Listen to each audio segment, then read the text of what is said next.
أعوذ بالله من الشيطان الرجيم بسم الله الرحمن الرحيم سب سے پہلی بات یاد رکھنے کی ضرورت ہے کہ حالات کیسے بھی ہوں، حالات ہمارے موافق ہوں یا مخالف میں ہوں، حالات ہم سے دوستی کرنے والے ہوں یا ہم سے دشمنی کرنے والے ہوں، ہر حال میں عقیدے کو مضبوط رکھنا ہوگا۔ یاد رکھنا کہ اگر میرے زندگی میں بیماری لکھی ہوئی ہے، میں لاکھ پرہیز کروں بیماری آ کر رہنے والی ہے۔ اگر میری زندگی میں بیماری نہیں لکھی ہوئی ہے، میں کچھ بھی کروں بیماری آنے والی نہیں ہے، یہ مان کر چلنا ہے۔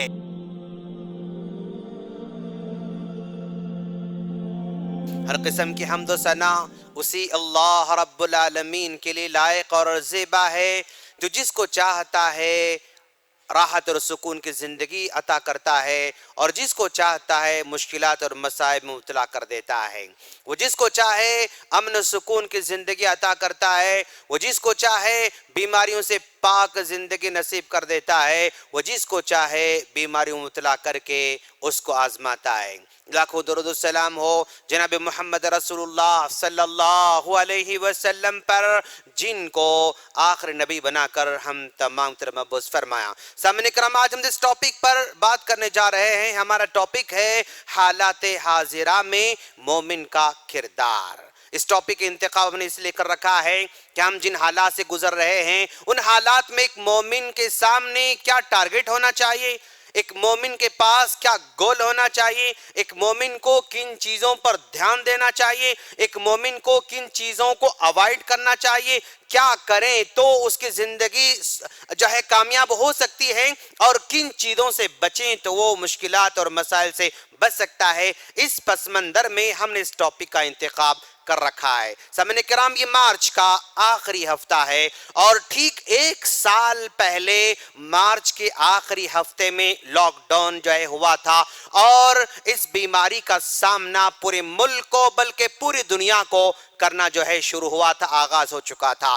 آج اس ہفتے میں برابر ایک سال ہونے جا رہا ہے، جس میں لوگوں نے مختلف حالات کو دیکھے، مختلف بیماریوں کو دیکھے، مختلف آزمائش کو دیکھا، لوگوں نے کاروبار میں مختلف مسائل کو دیکھا، اپنے گھریلو مسائل کو دیکھا، اپنے جو ہے رشتہ داروں کے مسائل کو دیکھا، اور خود اپنے گھر میں پڑے ہوئے بیمار لوگوں کو بھی دیکھا، اور خود اپنے بہت سارے عزیز و اقارب کو کھو بھی دیا۔ یہ پورا سال ایک عجیب کشمکش کا سال تھا، یہ پورا سال ایک عجیب وحشت کا سال تھا، جس میں جو ہے ڈر تھا، جس میں ایک خوف تھا، جس میں مالی پریشانیاں تھی، جس میں بیماریوں کا انبار تھا، بے شمار مسائل کا سامنا کرتے ہوئے ایک سال مکمل ہو چکا ہے۔ ناظرین، یہ حالات آگے چل کر آئندہ بھی کیسے کس رخ اختیار کرنے والے ہیں، کس کروٹ بدلنے والے ہیں، وہ ہم نہیں جانتے ہیں۔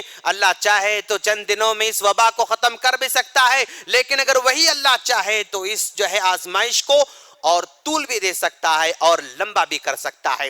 یہ حالات جو کہ ہمارے سامنے ہیں، اور یہ حالات ان بیماریوں کے علاوہ اور یہ مصائب کے علاوہ بے شمار حالات ہمارے سامنے ہیں، جن کی پیشن گوئی پیارے نبی صلی اللہ علیہ وسلم نے 1400 سال پہلے دے رکھی ہے۔ پیارے نبی صلی اللہ علیہ وسلم نے 1400 سال پہلے کہا تھا، ایک زمان آنے والا ہے جس میں ٹائم مختصر ہو جائے گا، وقت مختصر ہو جائے گا، ایک سال مہینے کی طرح گزر جائے گا، ایک مہینہ ہفتے کی طرح گزر جائے گا، ایک ہفتہ دن کی طرح گزر جائے گا، اور ایک دن ایک گھنٹے کی طرح گزر جائے گا، اور ایک گھنٹہ کھجور کا پتا جلنے میں جتنی دیر ہو سکتی ہے اتنی دیر میں گھنٹہ ختم ہو جائے گا۔ آج ہم دیکھ رہے ہیں دن کیسے گزر رہے ہیں، جمعہ گیا تھا جمعہ آ رہا ہے، اور جو ہے مہینہ گیا تھا پھر مہینہ ختم ہونے آ رہا ہے۔ اس طرح بڑی تیزی کے ساتھ ہمارا ٹائم جو ہے آگے بڑھتے جا رہا ہے، اور اسی طرح پیارے نبی صلی اللہ علیہ وسلم نے کہا تھا، نیک اعمال کم ہوتے جائیں گے، نیکیاں کرنے والے کم ہوتے جائیں گے، دین کا علم اٹھتا جائے گا، قتل و غارت گری بڑھتے جائے گی۔ پیارے نبی صلی اللہ علیہ وسلم نے فرمایا، لا تقوم الساعة حتى يكثر الحرج قیل وما الحرج یا رسول اللہ قال القتل القتل، اللہ کے رسول نے فرمایا قیامت اس وقت قائم نہیں ہوتی جب تک کہ حرج بڑھ نہ جائے۔ صحابہ کرام نے پوچھا اللہ کے رسول حرج کیا چیز ہے؟ تو آپ نے کہا قتل و غارت گیری۔ پھر آپ نے کہا ولا تقوم الساعة حتى لا يدري القاتل فيما قتل ولا المقتول فيما قتل، قیامت اس وقت قائم نہیں ہوگی جب تک مرڈر کرنے والے کو پتا نہیں کہ وہ کیوں مرڈر کر رہا ہے، مارنے والے کو پتا نہیں کہ وہ کیوں مار رہا ہے، جو مارا جا رہا ہے، جس کا مرڈر کیا جا رہا ہے، جس کا قتل کیا جا رہا ہے، وَلَا يَدْرِ الْمَقْتُولُ فِي مَا قُتِلَ، اس کو کیوں مارا جا رہا ہے، اس کے جینے کے حق کو کیوں چھینا جا رہا ہے، اس کو پتا نہیں ہوگا۔ یعنی بہت تھوڑے چھوٹے چھوٹے ریزن کی وجہ سے قتل و غارت گیری بڑھتی جائے گی۔ آج اپنی آنکھوں سے ہم دیکھ رہے ہیں، اللہ کے رسول نے سود کے بارے میں کہا تھا عام ہو جائے گی، شراب کے بارے میں کہا تھا عام ہو جائے گی، رشوت کے بارے میں کہا تھا عام ہو جائے گی، امانت داری کے ختم ہونے کے بارے میں کہا تھا، اور انصاف کے کمزور ہونے کے بارے میں کہا تھا، ظلم کے بڑھنے کے بارے میں کہا تھا، طلاق کے بڑھنے کے بارے میں کہا تھا، خلا کے بڑھنے کے بارے میں کہا تھا، اور اچانک آنے والی موتوں کے بارے میں کہا تھا۔ اچانک موت آ جاتی ہے، اچھا آدمی چلتا پھرتا بس چند گھنٹوں میں جو ہے ختم ہو جاتا ہے، اور لمبی بیماری مبتلا نہیں تھا بالکل ختم ہو جاتا ہے۔ 40 سال کا نوجوان، 35 ایئرس کا نوجوان، 30 سال کا نوجوان، دیکھنے میں کوئی بیمار نہیں تھا، دیکھنے میں کوئی بیماری کا اثر نظر نہیں تھے، لیکن بس قلب پر حملہ ہو گیا، وہ دنیا سے چلا گیا۔ اچانک موت بھی بڑی تیزی سے آنے والی ہے۔ اللہ کے رسول نے کہا تھا آج سارے کے سارے حالات اپنی آنکھوں سے ہم دیکھ رہے ہیں، اور یہ آزمائش ہے جس میں اللہ تبارک و تعالی بادشاہوں کو فقیروں سے آزماتا ہے، اور فقیروں کو بادشاہوں سے آزماتا ہے، مالداروں کو غریبوں سے آزماتا ہے، غریبوں کو مالداروں سے آزماتا ہے۔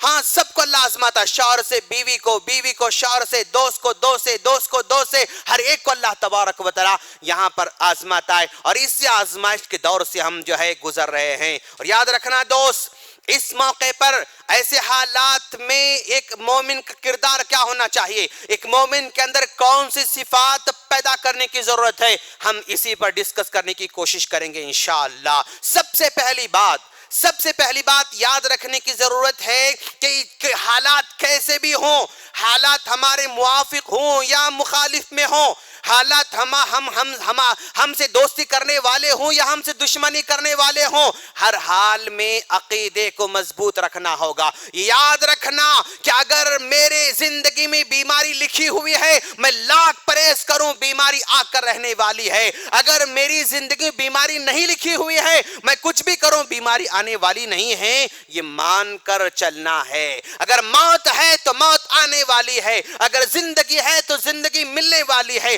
اگر حادثے ہیں تو حادثے آ کر رہنے والے ہیں، اگر حادثوں سے اللہ نے محفوظ رکھا ہے تو پھر کوئی حادثہ کچھ بگاڑ نہیں سکتا۔ لیکن اس کا مطلب نہیں کہ پرہیز نہ کریں، اس کا مطلب نہیں کہ احتیاط نہ کریں، اس کا مطلب یہ نہیں کہ دعائیں نہ پڑھیں، اس کا مطلب یہ نہیں کہ اس سے بچنے کی کوشش کریں، ہر ممکن کوشش کرنا ہوگا، لیکن یاد رکھنا جو مقدر میں لکھا ہوا ہے وہ ہو کر رہنے والا ہے، یہ مان کر چلنا ہے، اس کو تسلیم کرنا ہے دوست۔ ہر حال میں جو اللہ بہتر کرتا ہے، بہتر جو کرتا ہے وہ بہتر ہی ہوتا ہمارے حق میں، اس کو مان کر چلنا چاہیے، عقیدے کو مضبوط کرنا۔ کیوں اللہ کے رسول صلی اللہ علیہ وسلم نے فرمایا ان عظم الجزاء مع عظم البلاء، جس آدمی کے ساتھ جتنے مشاکل ہیں اجر بھی اتنا بڑا ملنے والا ہے، جتنے مشکلات میں ہیں، جتنے آزمائش میں ہیں، جتنے تکلیف میں ہیں، اسی قدر اس کو ثواب بھی بڑا ملنے والا ہے۔ پھر اللہ کے رسول نے کہا وَإِنَّ اللَّهَ إِذَا أَحَبَّ قَوْمًا ابْتَلَاهُمْ بِالْبَلَاءِ، اگر اللہ تبارک و تعالیٰ کسی کے ساتھ محبت کرنا چاہتا ہے، اس کے ساتھ اس کے ساتھ اللہ رحم کرنا چاہتا ہے، لیکن وہ بندہ عمل کے ذریعے آگے نہیں بڑھ پاتا، عمل کر کے اللہ کا محبوب نہیں بنتا، تو ایسے موقع پر اس کو آزمائش میں ڈال دیتا ہے تاکہ آزمائش کے ذریعے اللہ تعالیٰ اس کو اوپر اٹھائے اور اس کی منزل کو آگے بڑھائے۔ اور پھر اللہ کے رسول نے کہا فَمَنْ رَضِيَ، مشکل حالات سے اگر کوئی راضی ہو جاتا ہے فَلَهُ الرِّضَى، اللہ کی رضا مندی نصیب ہونے والی ہے۔ وَمَنْ سَخِطَ، اگر کوئی آدمی ناراض ہو جاتا ہے فَلَهُ السَّخْطُ، اللہ تبارک و تعالیٰ کی ناراضگی بھی اس کے مقدر میں آ جاتی ہے، اس کی جھولی میں آ جاتی ہے۔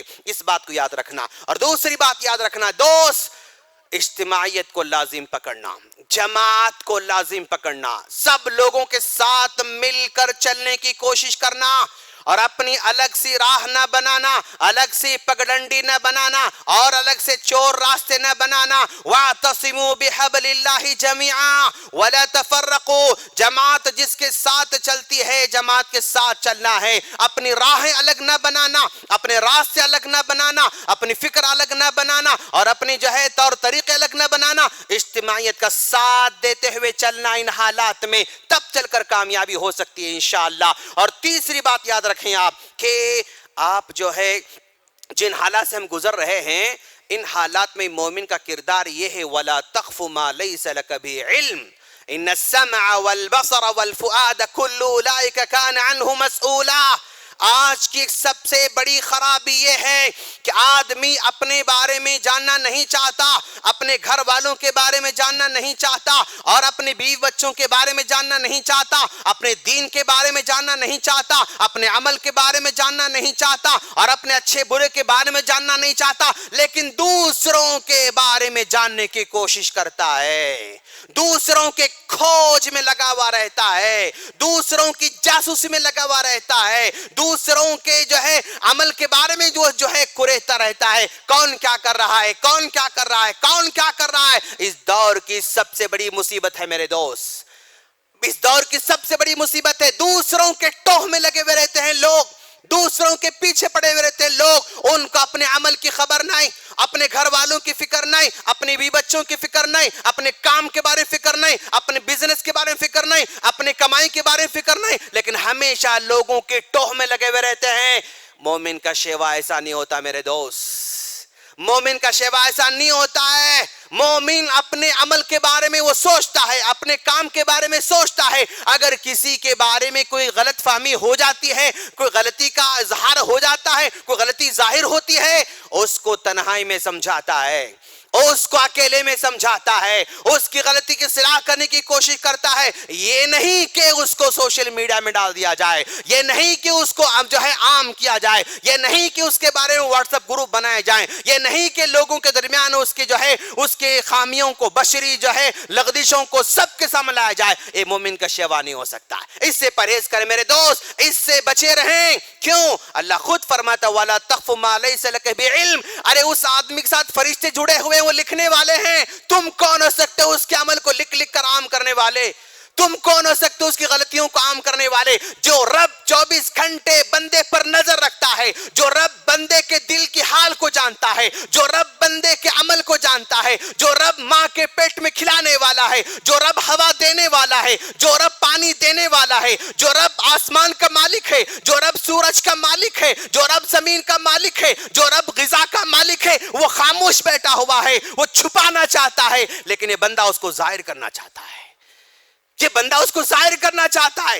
مومن کی شان یہ نہیں ہوتی ہے اگر غلطی ہے تو جاؤ تنہائے بیٹھو، اصلاح کرو، اس کے حق میں دعا کرو، اس کی غلطی ہوتی ہے تو نظر آتی ہے تو اس کی اصلاح کرو، جاؤ اس کے حق میں جو ہے رو کر اس کی اصلاح کرو، اس کا ہاتھ پکڑ کر اصلاح کرو، اس کی ٹوٹی پکڑ کر اصلاح کرو، اس کے سر پر ہاتھ رکھ کر اصلاح کرو، اس کے کندھے پر ہاتھ رکھ کر اصلاح کرو۔ مومن کا شیوا یہ ہوتا ہے، یہ جو ہے سوشل میڈیا میں جو ہے سب کے سامنے جو ہے اس کو برہنہ کر دینا، یہ مومن نہیں، بلکہ ورڈز جو ہے ہم استعمال نہیں کرنا چاہتے ان کا شیوا ہو جاتا ہے۔ اس سے ان حالات میں اس دور میں بچنے کی ضرورت ہے، مومن کو اس بات کا جو ہے خیال رکھنا ضروری ہو۔ اور اسی طرح دوست ہم پانچویں بات آپ سے کہنا چاہتے ہیں کہ انصاف کو قائم رکھنا ہوگا ہر حال میں۔ وہ انصاف کی بات میرے والد صاحب کے ساتھ ہو بھی انصاف کروں گا میں، اگر میرے والد صاحب کی غلطی ہے تو غلطی ہے، میری ماں کی غلطی ہے تو غلطی ہے، میری بہن کی غلطی ہے تو غلطی ہے، میری بیوی کی غلطی ہے تو غلطی ہے، جس کی غلطی ہے اس کے ساتھ برابر انصاف کا معاملہ کریں۔ صرف اپنوں کو سیف کرنا، اپنوں کی غلطی نہ ماننا، دوسروں کے سر پر غلطی تھوپنا مومن کا شیوا نہیں ہو سکتا ہے۔ انصاف کریں، ان حالات میں انصاف کی شدید ضرورت ہے۔ کتنے مسائل خانگی مسائل، کتنے مسائل طلاق کے مسائل، کتنے مسائل خلا کے مسائل، کتنے مسائل معاشی مسائل، کتنے مسائل جاب کے، بے شمار مسائل کا سامنا کر رہے ہیں، لیکن یہ مسائل کے پیچھے کیا ہے؟ یعنی ظلم کرنا ہے، بے انصافی کرنا ہے. انصاف نہ کرنے سے سارے کے سارے مسائل ہمارے سامنے نظر آ رہے ہیں. ایک مومن کو انصاف کا دامن نہ چھوڑے بلکہ اس کو پکڑے رہنے کی ضرورت ہے. اور پھر اس کی طرح جو بھی حالات پیش آتے ہیں زندگی میں، انبیاء کرام کی زندگی کو یاد کرنے کی ضرورت ہے. ذرا دیکھو آپ، نوح علیہ السلام نے کس کا برا چاہا تھا، لیکن نوح علیہ السلام کی قوم نے بھی پتھر سے مار مار کر نکالنے کی دھمکی دی تھی. نوح علیہ السلام نے کسی کا مال نہیں کھایا، نوح علیہ السلام نے کسی کا پیسہ نہیں کھایا، نوح علیہ السلام نے کسی کی جائیداد نہیں کھائی، نوح علیہ السلام نے کسی قرضہ جو ہے لے کر نہیں ڈبایا، بلکہ وہ خیر خواہ تھے. 950 سال تک لوگ بھلائی کرتے تھے، لیکن پھر بھی قوم نے کیا صلہ دیا، قوم نے کیا بدلا دیا، اس کو دھیان میں رکھنے کی ضرورت ہے. ابراہیم علیہ السلام نے کیا بگاڑا تھا، یوسف علیہ السلام نے اپنے بھائیوں کا کیا بگاڑا تھا دوست؟ بس خوبصورتی تھی نا، باپ کی محبت تھی ان کے ساتھ، ماں کی محبت تھی ان کے ساتھ، امن و سکون کی زندگی تھی ان کے ساتھ، لیکن بھائیوں نے بگاڑ دیا. بھائیوں نے جنگل کے حوالے کر دیا، بھائیوں نے کنویں کے حوالے کر دیا. یاد رکھنا، آپ کو اگر مشکلات کا سامنا کرنا پڑ رہا ہے تو آپ کی غلطی ہونا ضروری نہیں. دنیا کچھ بھی ہو، آپ اچھے ہوں تو بھی پرابلم پیدا کر سکتی ہے، اور آپ برے ہوں تو بھی پرابلم پیدا کر سکتی ہے. انبیاء کرام کے قصوں کو یاد کریں، موسیٰ علیہ السلام کو یاد کریں، یوسف علیہ السلام کو یاد کریں، ابراہیم علیہ السلام کو یاد کریں، عیسیٰ علیہ السلام کو یاد کریں، اللہ کے رسول صلی اللہ علیہ وسلم کو یاد کریں، صحابہ کرام کو یاد کریں، ائمہ کرام کو یاد کریں. دیکھیں ان کی زندگی میں دوسروں کو کوئی نقصان پہنچانے کا پہلو نہیں تھا، لیکن پھر بھی دنیا والوں نے کیا صلہ دیا، دنیا والوں نے کیا سلوک آپ لوگوں کے ساتھ کیا، اس کو ذرا دھیان میں رکھیں اور اس کو پڑھتے بھی رہیں. اور اسی طرح دوست، آج ہم سب کچھ کرتے ہیں لیکن دعاؤں کا اہتمام نہیں کرتے ہیں. دعاؤں کا اہتمام نہیں ہوتا ہے دوست. ہر آدمی پریشان ہے، مالی پریشانی میں ہے. ٹھیک ہے بھائی، مالی پریشانی کے بارے میں تم سب کو سنا رہے ہو، کیا اس رب کو تم نے سنایا تھا؟ اس رب کو تم نے سنایا تھا؟ اپنی بیٹے کے بارے میں سنا رہے ہو، کیا رب کو تم نے بیٹے کے بارے میں سنایا؟ اپنی بیٹی کے رشتے کے بارے میں سب کے سامنے کہہ رہے ہو کہ بھئی ذرا دیکھو ذرا دیکھو ذرا دیکھو ذرا دیکھو. کیا تم نے رب کو بھی سنایا اس بات کو؟ کیا تم نے فجر سے پہلے اٹھ کر رب کو سنایا کہ باری تعالیٰ یہ میری بیٹی ہے، بڑی ہوتی جا رہی ہے، رشتہ نہیں آ رہا ہے، آ رہا تو ہمارے موافق نہیں، اور رب باری تعالیٰ تو دلوں کو پھیرنے والا ہے، تو رشتوں کو جوڑنے والا ہے، آسمان میں رشتوں کو جوڑتا ہے تو، آسمان میں رشتوں کو توڑتا ہے تو. اس رب کو سنائے میرے دوست. دعاؤں کا اہتمام کریں. ذرا دیکھیں آپ، یونس علیہ السلام دعا کی تھی، لا الہ الا انت سبحانک انی کنت من الظالمین، اللہ نے قبول فرمائی. ایوب علیہ السلام دعا کی تھی بیماری کی حالت میں، رب انی مسنی الضر وانت ارحم الراحمین، رب انی مسنی الضر، پروردگارہ ذرا تکلیف ہو رہی ہے، پروردگارہ جو ہے درد ہو رہا ہے، پروردگارہ دکھ ہو رہا ہے، وانت ارحم الراحمین، رب تو ہی رحم کرنے والا ہے، تیرے علاوہ کسی سے رحم کی امید نہیں، تیرے علاوہ کسی سے رحم کی بھیک نہیں. کس کو سنایا؟ رب کو سنایا، رب کو سنایا. یا حی یا قیوم برحمتک استغیث، یا حی یا قیوم برحمتک استغیث. دعاؤں کا اہتمام کریں دوست. ایک مومن کا کردار ان حالات میں دعاؤں کو انجام دینا ہے اور دعا کرتے رہنا ہے، یاد رکھیں. اور اسی طرح ان حالات میں ایک مومن کو چاہیے کہ وہ بردباری اور دانش مندی کا اظہار کرے، مظاہرہ کرے. اللہ کے رسول صلی اللہ علیہ وسلم کے پاس ایک صحابی آتے ہیں قبیلے کے، اسلام قبول کر کے واپس جاتے ہیں. واپس جا کر اپنے گھر میں وضو کرتے ہیں، نماز پڑھتے رہتے ہیں، وضو کر رہے ہیں، نماز پڑھ رہے ہیں. بیوی نے دیکھا کہ یہ میرے شوہر کچھ الگ الگ ہی کر رہے ہیں، کبھی ہاتھ دھو رہے ہیں، کبھی پیر دھو رہے ہیں، کبھی جھک رہے ہیں، کبھی اٹھ کھڑے ہو رہے ہیں. یہ ان کی بیوی نے ان کے والد صاحب سے کہا، ابو میرے شوہر پاگل ہو گئے ہیں، میرے شوہر پاگل ہو گئے ہیں، وہ عجیب طرح کی حرکتیں کر رہے ہیں، کبھی ہاتھ دھو رہے ہیں، کبھی منہ دھو رہے ہیں، کبھی پیر دھو رہے ہیں، کبھی کھڑے ہوئے ہیں، کبھی جھکے ہوئے ہیں، کبھی جو ہے زمین پر سر رکھے ہوئے ہیں، عجیب عجیب حرکت کر رہے ہیں، میرے شوہر پاگل ہو گئے ہیں. اس طرح بیوی نے اپنے والد صاحب سے شکایت کی. والد صاحب نے آ کر بات کی داماد سے، تو داماد نے اپنے سسرے کو دعوت دی کہ میں پاگل نہیں ہوں، میں دیوانہ نہیں ہوں، بلکہ میں نے اسلام قبول کیا ہے، اور یہ نماز پڑھنے کا طریقہ ہے، وضو کرنے کا طریقہ ہے، عمل کا طریقہ ہے. تو سسر نے کہا، اچھا یہ تمہیں کہاں سے ملا؟ تم نے کہاں سے جانا؟ تو داماد نے کہا مکہ چلو، وہاں پر ہم بتائیں گے، ملاقات کریں گے۔ وہ سسرے کو لے کر مکہ مکرمہ آتے ہیں اور پورے قبیلے کے لوگوں کو لے کر آ رہے ہیں، مکہ میں داخل ہوئے۔ اللہ کے رسول صلی اللہ علیہ وسلم کے پاس جو قافلہ آ رہا ہے، سب لوگوں نے سامان کو پھینکا، نبی کے پاس آ کر کھڑے ہو گئے، لیکن عبد القیس جو صحابی کے سسرے تھے، انہوں نے اپنے سامان کو اتارا اور جو ہے کپڑے بدلے اور اپنے بال جو ہے صاف کیا اور اپنی اونٹ کو باندھا اور پھر اسی طرح وہ ٹینٹ لگایا۔ اس کے بعد اللہ کے رسول صلی اللہ علیہ وسلم پر آ کر ملاقات کی تو اللہ کے رسول نے کہا کہ اے عبد القیس، تمہارے پاس دو صفتیں ہیں جن کو اللہ تعالیٰ بہت چاہتا ہے، ان فیک لخصلتان، ہاں تمہارے پاس دو آتے ہیں جس کو اللہ بہت پسند کرتا ہے، الحلم والانات، ایک بردباری ہے اور دوسری دانش مندی ہے۔ بردباری کا مطلب آپ کچھ بھی گڑبڑ نہیں کرنا، کسی بھی معاملے میں جلد بازی نہیں کرنا اور انجام کو سوچ کر فیصلہ لینے کو بردباری کہا جاتا ہے۔ انجام کو سوچ کر فیصلہ لینے کو بردباری کہا جاتا ہے، انجام کو سوچ کر بات کہنے والے کو بردبار کہا جاتا ہے۔ اور اسی طرح بردباری کا مطلب یہ بھی ہے کہ انسان اس میں جو کچھ کہتا ہے حل تلاش کرنا مقصد ہو، حل تلاش کرنا مقصد ہو، مسئلے کو کریٹ کرنا، مسئلے کو بڑھانا اور رائے کا پہاڑ بنانا مقصد نہ ہو، جو بھی مسئلہ آتا اس کے حل پر اس کی نظر ہو، اس کو کہتے ہیں بردباری۔ آج بھی ہمیں بردباری اپنے اندر پیدا کرنے کی ضرورت ہے دوست۔ مثال کے طور پر اگر میں سمجھاؤں تو شاید آپ کو بات سمجھنے میں آسانی ہو سکتی ہے۔ مان لو فار ایگزامپل ایک آدمی روڈ پر جا رہا ہے، ایک آدمی روڈ پر جا رہا ہے، روڈ خراب ہے، وہاں کھودے گئے ہیں اور وہاں پر گڑھے کھودنے کے بعد جو کام ہونا تھا وہ کام نہیں ہوا۔ اب یہ چلنے والا آدمی بورن دیکھا، وہاں پر میونسپالٹی کے گڑھے کھودے ہوئے ہیں، لگ بھگ 15 دن 20 دن مہینہ 2 مہینے گڑھے ویسے پڑے ہوئے ہیں۔ تو اب یہ حکومت کو گالیاں دیتا ہے، لیڈرز کو گالیاں دیتا ہے، گلی محلے والوں کو گالیاں دیتا ہے اور جو ہے جتنے بڑے بڑے لوگ ہیں سب کو گالیاں دیتے چلا جاتا ہے۔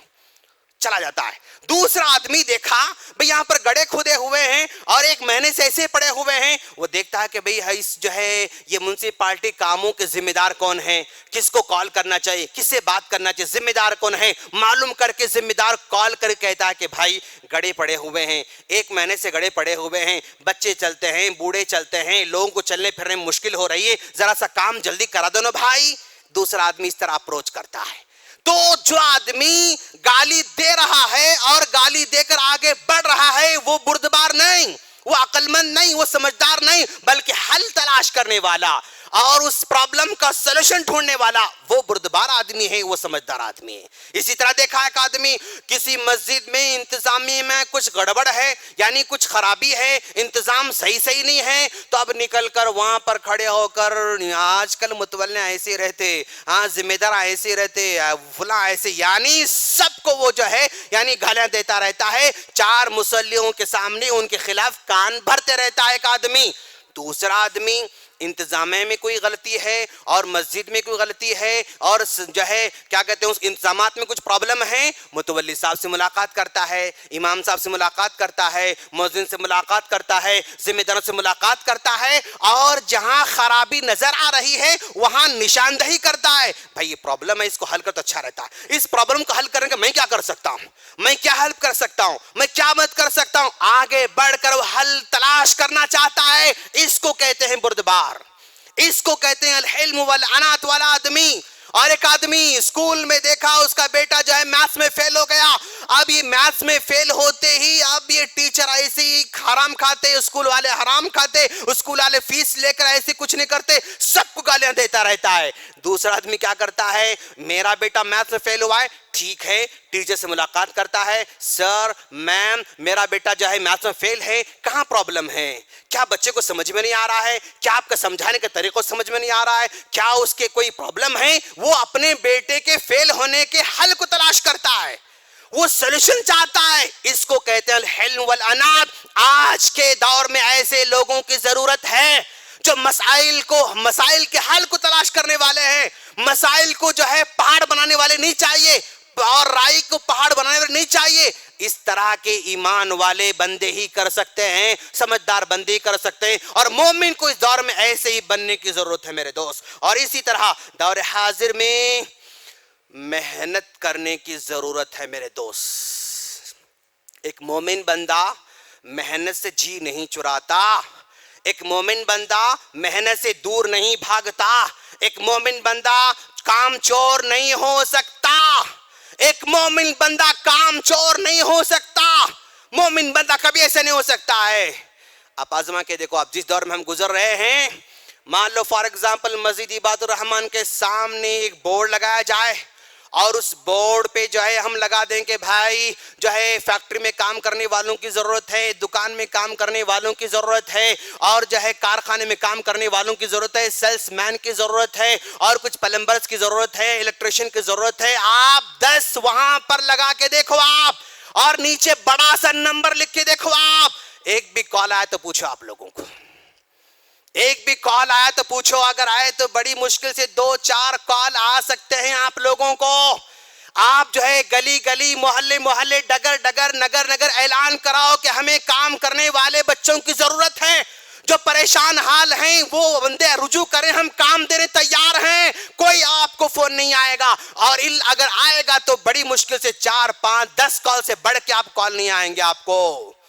اچھا, پھر ایک ہفتے کے بعد اسی مسجد عباد الرحمان کے بورڈ کے اوپر لکھ کے دے رکھیں, جتنے مجبور جو ہے نوجوان ہیں وہ اپنا نام دیں, ہم ان کو تعاون کرنا چاہتے ہیں, ہم ان کو ہیلپ کرنا چاہتے ہیں, کچھ لگا کے دینا چاہتے ہیں. اب دیکھو کتنے کالز آنے والے ہیں آپ کو, اب دیکھو کتنے نمبر آپ کو آنے والے ہیں, اب دیکھو کتنے نوجوان آپ کے پاس آنے والے ہیں. اچھا, تم سب مجبور ہو, تم سب کام, تمہارے پاس کام نہیں ہے, تمہارے پاس جو ہے کوئی ورک کرنے کا آپشن نہیں ہے. 1 ہفتہ تک ہم نے کام کے لیے دعوت دی تو کوئی آیا نہیں, جب ہم تعاون کرنے کی بات کرتے ہیں تو سب آ جاتے ہیں. اس کا مطلب کام چور ہیں, اس کا مطلب کام کرنا پسند نہیں کرتے ہیں, اس کا مطلب محنت کرنا پسند نہیں ہے. اور یہ نہ ہونے کی وجہ سے میرے دوست معاف کرنا, آج گھروں کی حالت بد سے بدتر ہوتے جا رہی ہے. خلا کے کالز کیوں آ رہے ہیں؟ شیخ ہمارے گھر چور کام نہیں کرتے ہیں, گھر نہیں چلا سکتے ہیں, کرایہ نہیں دیتے ہیں, گھر سے باہر نہیں نکلتے ہیں, بچوں کی فیس نہیں دیتے ہیں, اور نہ جانے کتنے مسائل ہیں میرے دوست. خلا کیوں؟ کام چوروں سے, کام چور کی وجہ سے ہے. طلاق کیوں؟ کام چور کیسے؟ الفاظ سخت ہیں دوست, الفاظ سخت ہیں, لیکن یہی ریالٹی ہے. الا ماشاءاللہ, الا ماشاءاللہ. لیکن ہماری سوسائٹی کا بڑا طبقہ محنت نہیں کرنا چاہتا ہے. کیا پرابلم؟ بھائی کام نہیں. میرے دوست ذرا مارکیٹ میں نکل کے دیکھو, لوگ کام کرنے والوں کو تلاش کر رہے ہیں. کتنے بڑے بڑے دکاندار ہیں, پوچھو ان سے کہ بورڈ لگا ہوا ہے, سیلس مین کی ضرورت ہے, لڑکوں کی ضرورت ہے, نوجوانوں کی ضرورت ہے, کوئی رجوع ہونے والا نہیں, کوئی کام کرنے تیار نہیں, کوئی محنت کرنے تیار نہیں. دوست بڑا گمبھیر مسئلہ ہے. مومن ایسا نہیں ہو سکتا, مومن محنت کرنے والا ہوتا ہے. اور یاد رکھنا دوست, ایک مومن بندہ کبھی اپنی تنگی کی بار شکایت نہیں کرتا. اور یاد رکھیں, آپ کبھی اپنے تنگی کی شکایت ہرگز نہ کریں. آپ تنگی کی شکایت کریں گے, مشکلات کا شکایت کریں گے, مشکلات کا رونا روئیں گے, تو لوگ ہمدردی تو کریں گے لیکن آپ سے محبت کبھی نہیں کر سکتے. یاد رکھنا, مجبور بندے سے لوگ ہمدردی کر سکتے ہیں لیکن دل سے محبت نہیں کر سکتے اس بندے سے. یہ حقیقت ہے دوست. محنت کرنا سیکھیں, اور جو ہے اپنے وقت کو صحیح یوٹیلائز کرنا سیکھیں. یہ لاک ڈاؤن کا بہانہ بنا کر جو ہے کام چور نہ بنے, نکلیں اور کام کریں. ٹارگٹ بنائیں, ایک گول بنائیں, ایک میں یہ کروں گا, میں یہ کروں گا, میں یہ کروں گا. کرنے والوں کے لیے 100 راستے نکل جاتے ہیں, نہیں کرنے والوں کے لیے 1000 بہانے بن جاتے ہیں. 1000 بہانے ہیں کام نہیں کرنے والوں کے لیے. تو رشتے ٹوٹ رہے ہیں, نکاح ٹوٹ رہا ہے, اور خاندان بکھر رہا ہے, میاں بیوی انبن ہو رہی ہے. کیوں؟ بس کام نہیں کرتے ہیں صاحب. اڑتے ہیں صاحب 11 بجے, ہاں, اور برش کرتے ہیں 12 بجے, ناشتہ مانگتے ہیں 1 بجے, اور 2 بجے ٹپ ٹاپ ہو کر باہر نکل جاتے ہیں. نہیں میرے دوست, مومن ایسے نہیں ہو سکتا ہے. اس کا ذرا خیال رکھیں. اور یاد رکھیں کہ ایک مومن ہمیشہ خوبیوں کو تلاش کرتا ہے. میں بار بار اس بات کو کہتا ہوں, ہر بار میں کہتا ہوں, لوگوں کی خوبیوں کو تلاش کریں. اگر خوبیوں کو تلاش کرو گے نا, معاشرہ سکون ہو جائے گا, پرسکون ہو جائے گا. خامی پر نظر رکھو گے, خامی پر نظر رکھو گے تو یاد رکھنا, باپ بیٹے کا نہیں ہو سکتا, بیٹا باپ کا نہیں ہو سکتا ہے, بیوی شوہر کی نہیں ہو سکتی, شوہر بیوی کا نہیں ہو سکتا ہے, بھائی بھائی کا نہیں ہو سکتا, بہن بھائی کا نہیں ہو سکتی. خامی تلاش کرو گے تو آج آپ کسی کے ساتھ جی نہیں سکیں گے, کسی کے ساتھ دوستی کر نہیں سکیں گے, کسی کے انڈر میں کام نہیں کر سکیں گے, اور کسی کے ساتھ جی نہیں سکیں گے. خوبی تلاش کرو. آج ہیں ہمارے معاشرے میں خوبیاں تلاش کرنے والے, آج ہیں ہمارے معاشرے میں خوبیوں کی تعریف کرنے والے, آج ہیں ہمارے معاشرے میں خوبیوں کو سراہنے والے. آج خوبیوں کو نہ سراہنے کی وجہ سے خوبی چھپتے جا رہی ہے, خامی ہائی لائٹ ہوتے جا رہی ہے. خوبی کو تلاش کریں. کوئی نوجوان دیکھتے ہیں آپ محنت کر رہا ہے, اس کو ابھارے دوست, اس کو شاباش کہیں, بیٹا آپ بہت اچھا کام کر رہے ہیں, آپ کو دیکھ کر رشک ہوتا ہے, آپ اچھی محنت کرتے ہیں, آپ اچھا جو ہے آپ اچھا جاب کرتے ہیں, آپ دوڑ دھوپ کرتے ہیں, آپ ایماندار ہیں, آپ امانت دار ہیں, آپ سچ بولنے والے ہیں. آپ اس کی خوبی کو چہرے پر بولیں, اس کے اچھائی کو سامنے ذکر کریں. انشاءاللہ آپ کے ایک لفظ اس کی خیر کے ذکر کرنے سے وہ ہمیشہ خیر کے کام میں آگے بڑھ سکتا ہے انشاءاللہ. آج خوبیوں کو بولنے والا ہی نہیں, آج خوبیوں کو سراہنے والا ہی نہیں, آج اچھائی کو کاؤنٹ کرنے والا ہی نہیں. اس لیے نوجوانوں میں خوبیاں اور اچھائیاں اور اچھے کام کرنے کا جذبہ بھی مفقود ہوتے جا رہا ہے اور ختم ہوتے جا رہا ہے. اور یاد رکھنا, ہر دن اپنا جائزہ لے. ایک مومن بندہ اپنا جائزہ لے. کس انداز سے لے؟ شیخ جائزہ لینا تو کیا جائزہ لینا ہم لوگوں کو؟ آؤ کچھ ٹپس میں بتاتا ہوں آپ لوگوں کو. اپنا جائزہ لیں, اپنے آپ سے پوچھیں, اپنے گریبان میں جھانکیں, انشاءاللہ آپ کامیاب ہو سکتے ہیں انشاءاللہ. اگر اس اینگل سے سوچنا شروع کریں, جائزہ لینا شروع کریں. آپ رات میں جائزہ لیں کہ بھائی آج دن میرا 24 گھنٹے کا گزر گیا, کیا کوئی ایسا کام میں نے کیا جس سے میرا دل خوش ہوتا ہو؟ اپنے آپ سے پوچھیں. صبح سے لے کر عشاء کی نماز تک میں پڑھتا رہا, کیا میری ذات سے, میری پرسنالٹی سے, میری جو ہے شخصیت سے کوئی ایسا کام ہوا جس سے دل خوش ہوتا ہو؟ میرے دوست, ایمان کی علامت یہ ہے کہ آپ اچھے کام کرتے ہیں تو آپ کو خوشی ہونا چاہیے. اگر خوشی نہیں ہو رہی تو پھر پرابلم ہے. آپ اپنے اچھے کام پر خوش نہیں ہوتے ہیں تو پرابلم ہے.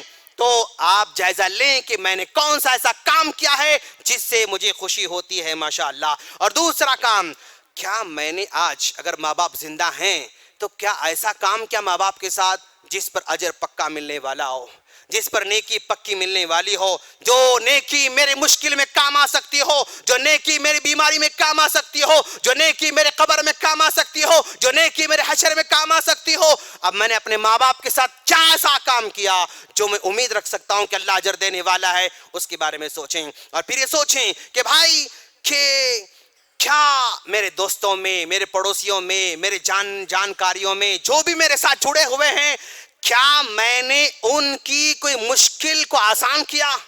کیا میں نے ان کے کوئی پرابلم کو حل کرنے کی کوشش کی, چاہے مشورے کے ذریعے, چاہے باتوں کے ذریعے, چاہے تسلی کے ذریعے, چاہے مال کے ذریعے, کچھ بھی ہو دوست, کیا اپنے دن میں کسی کی مشکل کو آسان بنایا, کسی کے پرابلم کو حل کرنے کی کوشش کی؟ اگر ہاں تو خوش نصیب ہیں, وہ دن آپ کا کامیاب ہے ماشاءاللہ. پھر اپنے آپ سے پوچھیں کہ آج کیا کوئی ایسا کام کیا میں نے جس کام کو صرف میں رب جانتا اور کوئی نہ جانتا ہو؟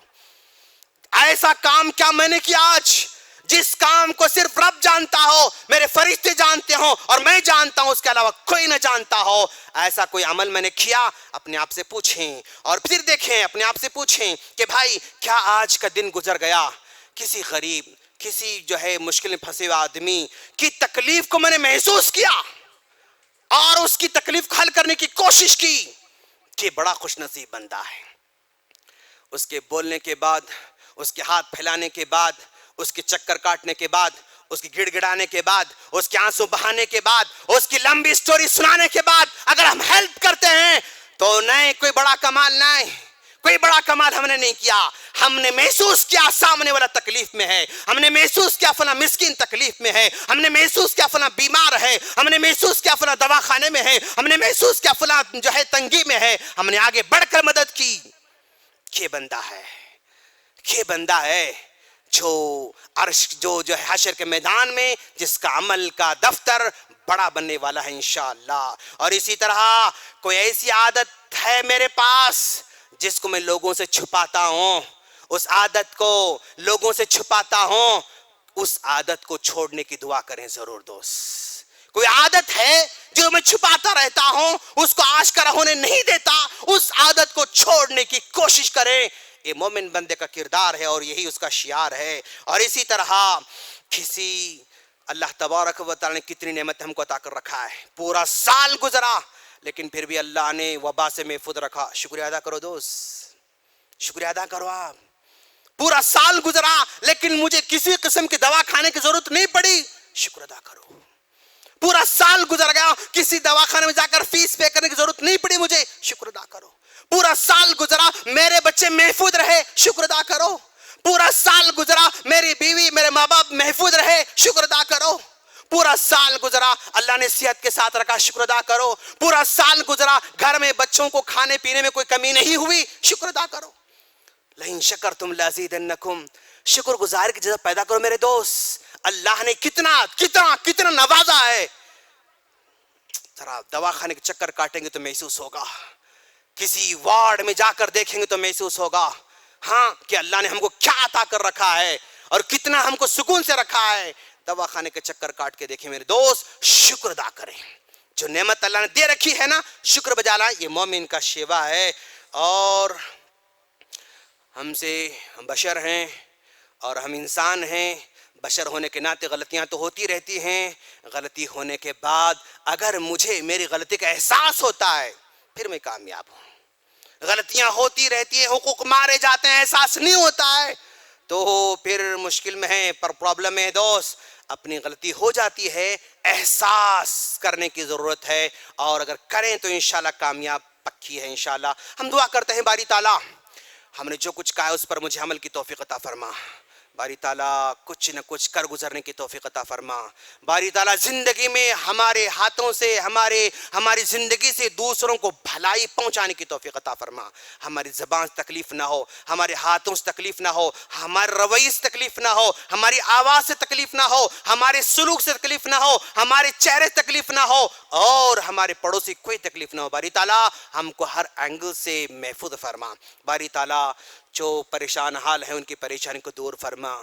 باری تعالیٰ جو کام کی تلاش میں ہیں انہیں کام جو ہے ملنے کی توفیق عطا فرما۔ جو بیمار ہیں ان کو شفائے کامل عطا فرما۔ جن لوگوں نے اپنے ماں باپ کو کھویا ہے ان کے لیے مغفرت کی دعا کرنے کی توفیق عطا فرما، ان کے حساب کتاب کو آسان فرما، ان کو قبروں کے عذاب سے محفوظ فرما۔ باری تعالیٰ جو دواخانے میں پڑے ہوئے ہیں باری ان کو صحت کامل عطا فرما، شفائے عاجل عطا فرما۔ باری تعالیٰ ان کو سکون عطا فرما۔ جو قرض میں ملوث ہیں قرض سے نکلنے کی توفیق عطا فرما۔ سود میں پھنسے ہوئے نکلنا چاہتے ہیں باری تعالیٰ سود سے نکلنے کی توفیق عطا فرما۔ رشوت سے محفوظ فرما، حرام کمائی سے محفوظ فرما، دشمنوں کی دشمنوں سے محفوظ فرما، اور بغض رکھنے والوں سے محفوظ فرما، اور حسد کرنے والوں سے محفوظ فرما۔ آمین وآخر دعوانا الحمدللہ رب العالمین۔